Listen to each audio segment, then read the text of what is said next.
Clément! Anne-Cécile, est-ce que tu aurais une question à me poser? Ben peut-être bien, dis Eh ben, donc. écoute, je suis tout à ton écoute. Voilà, on va proposer bientôt un module sur l'hypnose de rue, la street hypnose. Mhm. Et justement, moi je m'interroge sur...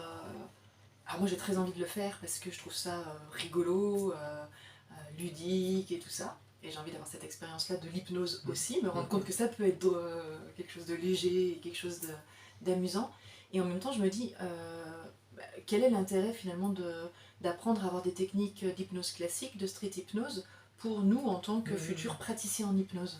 Ouais, moi aussi je suis très curieux de faire cette formation-là, ce petit module-là, parce que je connais mal la street hypnose. En revanche, que je perçois très nettement, et ça c'est un truc qui m'intéresse pour moi personnellement et puis aussi pour l'amener dans mes formations, c'est que je pense, il me semble qu'en street hypnose, on va vraiment développer une compétence qui est l'adaptabilité et le côté utilisationnel, c'est-à-dire composer de manière spontanée avec quelqu'un qu'on ne connaît pas dans un environnement qu'on maîtrise mal, et malgré tout arriver à faire vivre une expérience chouette, voire incroyable, à quelqu'un en quelques minutes. Donc ça, moi je pense que c'est cette capacité d'improvisation, elle est super importante dans notre métier.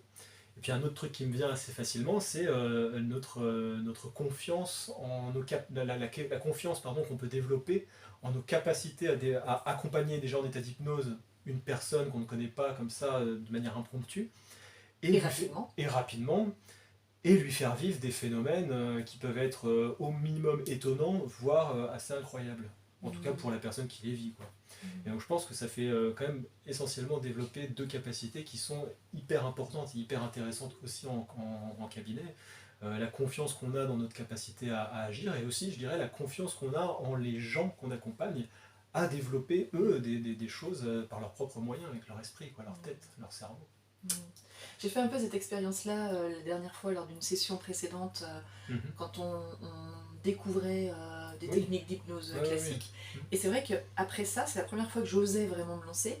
Et après ça, j'avais un sentiment un peu de toute puissance, en me disant mais c'est dingue ce que je suis. Alors je sais bien que c'est pas moi qui le fais, c'est la personne qui le fait, mais comment je suis capable d'aider la personne à créer des trucs incroyables. Et du coup, j'avais envie de continuer et d'en faire encore plus, et voilà. Et je sentais que j'étais dans une énergie vraiment différente de juste avant.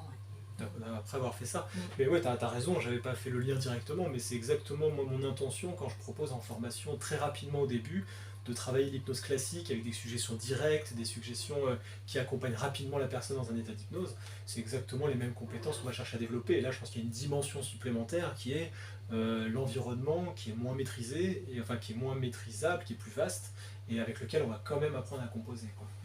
Exactement. Bon, super, il me tarde. Moi aussi, je suis très curieux de voir ça. Merci Clément. Avec plaisir.